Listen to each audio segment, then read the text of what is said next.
And welcome back to my YouTube channel.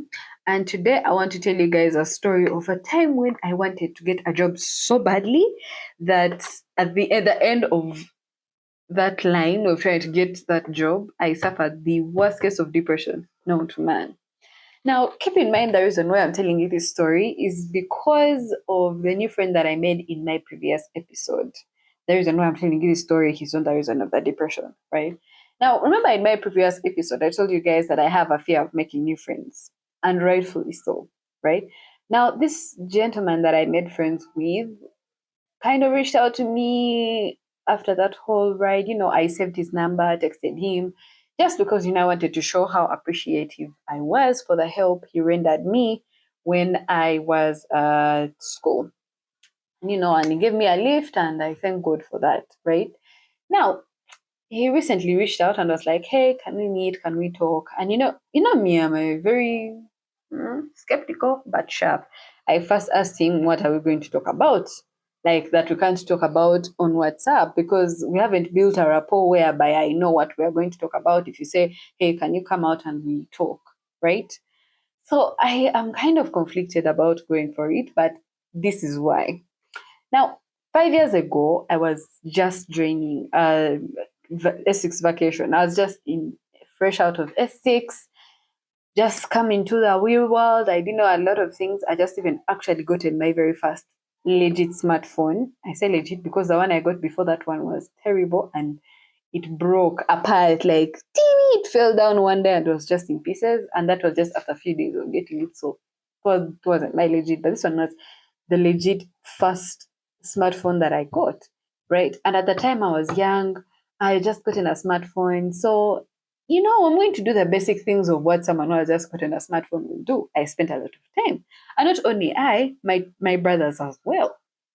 So people at home usually made us feel bad about having these smartphones. On certain instances, they were even confiscated. Now, the problem became even worse when COVID hit. When COVID hit, you guys, we were staying 13 people in the house. 13. Mind you, this is a three-bedroom house. And even though there are decors in every other room, it's such a small house that 13 is a number that's just overkill, right? So this house can basically house only like 6 people at a go, right? And now imagine 13. That's even more than double of the house capacity. So we were 13 people in the house. And it being COVID, bills were piling, we had to eat food, blah, blah, blah. So, the people at home would even make us feel bad and be like, you guys, we would rather, because it was me and my brothers, so they'll tell us, we would rather you guys actually use your phones to get jobs, to help with the bills and everything. And, because they really made us feel bad. And I told you guys they even confiscated our phones on or more occasions. So, and it pissed me off because I have just gotten this phone after waiting for so long. I never once made anyone feel bad about, oh, I need a smartphone, I need a smartphone. But now I got it because of all my patience, and now you're taking it away. So I was angry, but I was like, you know what? The goal here now is to get a job to show these people that I deserve to just have my phone and chill with it. Now, granted, it isn't advised to sit on your phone the whole day, but I'm going to reiterate that we had just gotten these phones. So being mesmerized by these phones was a result that was going to happen, right? So so I said, okay, so the goal here is get a job so that I can use my phone as and when I please without feeling guilty. That's what I did. I started looking for a job online. I went on this, it was an app at the time. I don't know if it's still an app. It's called Gigi, Gigi. And I'm going to tell you guys right now, I don't trust that app. Everything I've encountered that is connected to a scam has always been from that app. So if you have it, uninstall it or just never look in that direction. I don't care that they made the app much better. It is full of scammy people. But see, I'm talking both scams of SCAM and SCUM. I just don't trust that app. Anyway, back then, the app was presented as this place where you could search for jobs, get a house. There were house brokers. People were selling things like fridges and all these things on the app. So, when I was recommended Gigi to look for a job, I said, cool, I'll do that. So I went on the app, and I should have known from the first the first job that I applied for that I was just going to keep landing into scams. But no, I kept giving it a chance. You know me, back then I didn't have standards. I would just keep giving people chances and all these things. So the first one I landed on was personal assistant. They didn't even need you to have a job experience. What? So I was like, what? This is dope. So I jumped on a judge and I went to the location I was given for my job interview for personal assistant. Now, kind of me shocked when I reached the venue and I find that it is a conference room packed with people. I was like, what's going on? So I quickly got my phone and called the guy whose number was on that job listing. And he came out of the crowd and came to me and was like, just sit for the conference, you never know. 30 minutes in, I realized that this is AIM Global people. You know those people who sell pyramid scheme that if you invest 960,000, you'll be making 7.2 million every day, and you buy a Land Rover, a mansion. Those guys, those scam artists that use pyramid schemes. When I realized what this was, I'm a sharp kid. I invented a what? I invented a lie. Because at home during COVID, we were staying with my grandmother. So I was like, oh, my grandmother is calling, we have to go and give her medicine. And the guy was like, give me your number. I'll call you again. So that you invest. And then he asked me, but where can you get this money from? I said, nowhere. It's COVID time. Where is anyone going to find disposable 960,000 to invest in your scam, you people? Anyway, I didn't tell him like that, but I just told him, I'll let you know. Then I walked away. But I was like, nada. I need to use my what? I need to use my phone. I need to get to the job so that these people stop making me feel bad. Now, granted, at this time, remember, I just come out of high school. One of the worst things that I could have like experienced was anger from my parents, rejection, and all that stuff.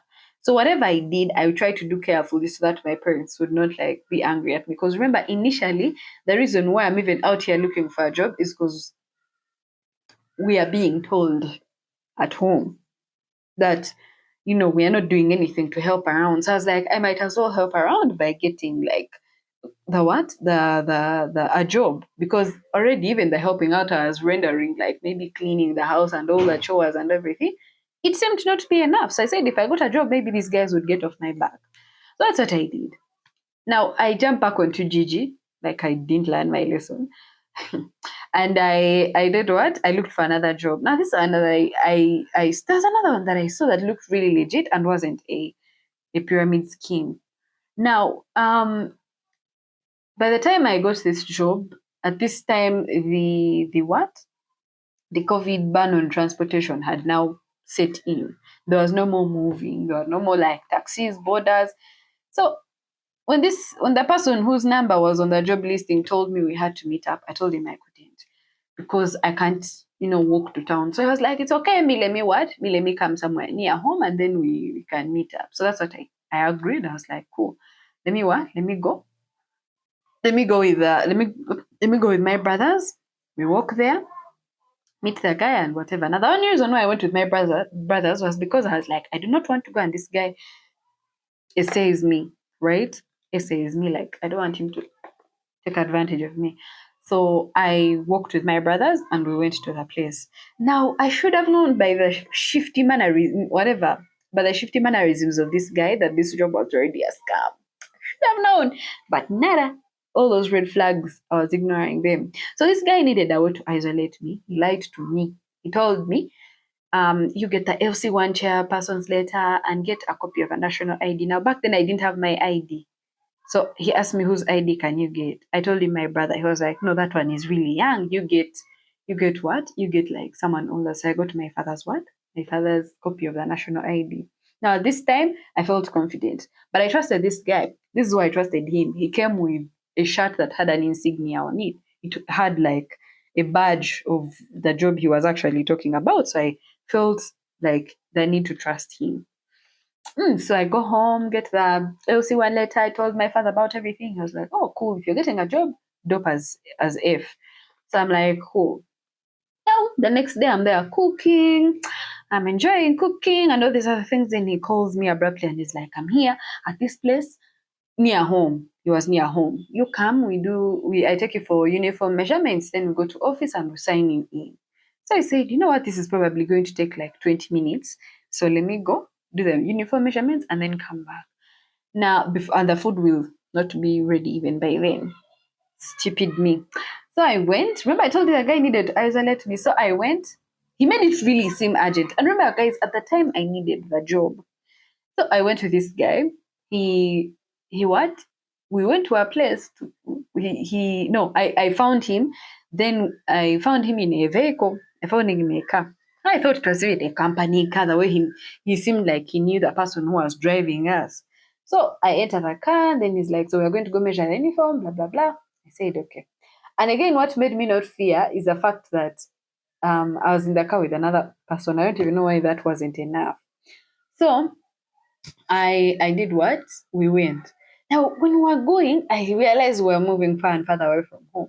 But what made me trust this guy again is the fact that we stopped by some place and he actually measured me for the uniform. So I was like, why would this guy be gathering witnesses if he was going to do a heinous act? Right? So I trusted him again. Now we go, and then we end up at some Indian restaurant in Kololo. My guys, my home is not in Kololo, it's not even near there. So I did. So I started to panic. Now we reach there, we get out of the car, then we sit at the restaurant. He seemed like he knew these people because he was greeting them in a very cavalier manner. And then we sat down and then he ordered for food. Then he told me he ordered. I was like, no. Now me, because the only reason why I said no is because I knew I have food at home. Why should I eat here? On top of that, at home, like we're always made to feel bad when we eat outside food and all those things. So I wasn't going to eat outside food without my family members. So I didn't what? I didn't touch that food. Excuse me, but then when he ordered the when he ordered the food, he wanted me to eat some. I should have known back then that it was still a scam I was falling for. Now, I want to take you guys a little bit back. When we were measuring the uniforms, he asked me to write down the measurements. So I wrote them down in my book. But then when we reached the restaurant, the guy told them to transfer them to my phone. But then I said no. I wrote the measurements down in my what? In my book. So when he saw that whole write them down in your phone thing was failing, he had to look for another tactic. So he first moved away. He came back. Yeah, when he first moved away and came back, that's when he asked me about to transfer the measurements from the book to my phone. Then afterwards, he saw that failed. He went and then he came back. Now, at first, when he was going and coming back, he was telling me lies of I'm waiting for someone at the office to come, then we go, blah, blah, blah. I need to take the measurements to office, blah, blah. All those lies is piling up for me to trust him. So the second time he comes back, he's like, I need to call someone, but I've run out of airtime. Do you have? And back then I had a practice of always buying airtime because I never knew when I needed it. So I said, okay, I do. Now, at first, before I gave him my phone, uh, I was like, I don't want to give this guy my phone. I do not trust him because my parents had raised me to be smart, right? My mom had raised me to be smart. So I didn't want to give him my phone because in case he took it, what if he took it? But then I said, if I don't give this guy my phone, he may either choose to kidnap me or something. Like something about this is going to go sideways. And I'd much rather it be this phone than my life. And that's what I did. I gave him the phone. But remember, even though I had that at the back of my mind, I was trusting this guy. I was trusting this guy. So I handed him the phone. And that was the last time I ever saw that phone and that guy. So me, I'm here sitting at the restaurant waiting for the guy to come, thinking he's coming. Remember, he has already built trust in me. So I did what? So I waited. It became 5, 6. Now it was curfew time, and I'm still there at the restaurant sitting. Meanwhile, I was there. The guy whom we came with in the car was an Uber guy who was like, have you seen this guy? I've been waiting for him all this time. I'm not seeing him. I was like, what? But I thought you guys like rich. I was like, no, I've only known him today. I'm an Uber guy who has been driving him around and he hasn't paid me. So I said, he said he's coming. You guys, I was panicking. I was panicking. I was panicking. I didn't even know what to do. So the Uber guy said, you know what, me, I've gone, but So now it's time to go, and these people of the Indian restaurant are like, "We need you to pay the bill." I said, "Pay the bill? I don't have money." Even if the guy hadn't taken my phone that day, uh, even if I had remained with the phone, I still didn't have enough on my phone to pay these guys. So now what I did, because these guys had become now impatient with me sitting there, I've not paid, I've not what, and in any case, I was actually scammed by this guy. So I borrowed one of their phones, and the first person that I called was my brother, my older brother. He's a border rider. Then he told me, I can't help you there. There is no way I can come to town and risk not getting caught by LDU guys. Remember my border guy? You call your father, he has clearance to come and pick you up. The worst thing he can do is be mad at you, but he is not going to what? He's not going to disown you. Now remember, I told you guys that at this rate, at that age, I was very scared of disappointing my parents. So I didn't want to tell them that, oh, someone scammed me. What? I was trying to act cavalry about it. So I lied. I went to the police station, registered the case, and that's where my father came and picked me up from. Then my father started asking me questions like, what happened actually? Me, I lied to him that this guy came, stole my phone, and I walked to the police. That's the story I gave my father.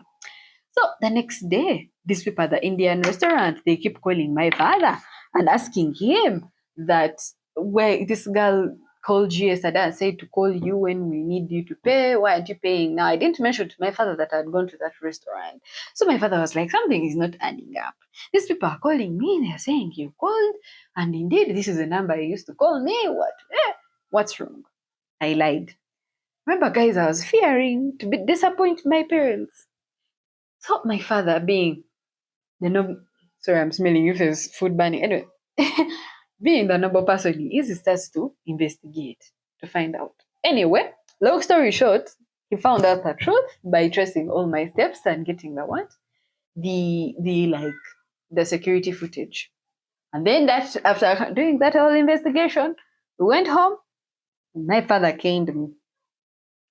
And I have to tell you guys, it was the most humiliating experience. I know I have told this story while smiling, but it wasn't good because after that experience, after that whole whatever, I experienced the worst case of depression.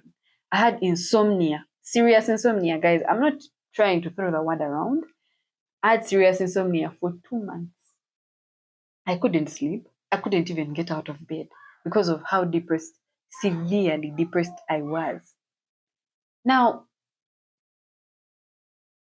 uh, I remember at the time, after that whole fiasco happened, I couldn't sleep because I kept replaying that scene in my head, me getting caned, how I disappointed my parents, how even though I wanted to get a job, I didn't get it at last. And on top of that, I lost my phone, right? The one thing I had been fighting to keep, I lost it. And I essentially just went down a dark path of depression. But I want to thank my brother, my twin brother, who sat with me through all that time. Like, I remember when it was very difficult for me to get out of bed and everyone at home was judging me. She's lazy, she's what, all that. All that.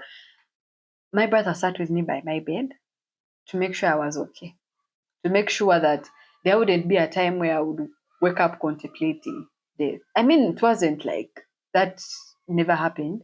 I contemplated suicide so many times. And my depression only got worse from there. So why am I telling you guys this story? Is that now you see this guy who's the friend that I made and that time just wants to meet, right? I always have a fear of making new friendships out of fear of repeating that day all over again because you can never know people. You can never really know. That's why when I make friends, like I I make from a distance because I don't want to be scammed the second time. Because this guy acted like a friend, the one who scammed me. He acted like a friend first before he eventually escalated to, you know, essentially robbing me. And I know it could have become worse. I could have ended up being essayed or even worse, killed. But it doesn't take away from the fact that that moment created it's created a what? It created serious trust issues for me. I find it really hard to trust people. And I find that people judge me just because I don't want to trust them without even knowing where that comes from, right? And yeah, so I've eventually grown up to be very skeptical of people, very mistrusting of people, because you just never know who it's going to be, right? So now I'm not saying this guy could be a scam artist. I mean, for what it's worth, the entire time when he was giving me a lift, he was trying to convince me he's not a scam artist. But then again, you guys, that's also what this other guy who scammed me tried to what? He tried to look like he didn't want to scam me, but ultimately he did. So I don't know. What should I do? Should I go and meet this guy to make friendships? Should I what? Should I not? I will see you guys in another episode. Ciao, Bella.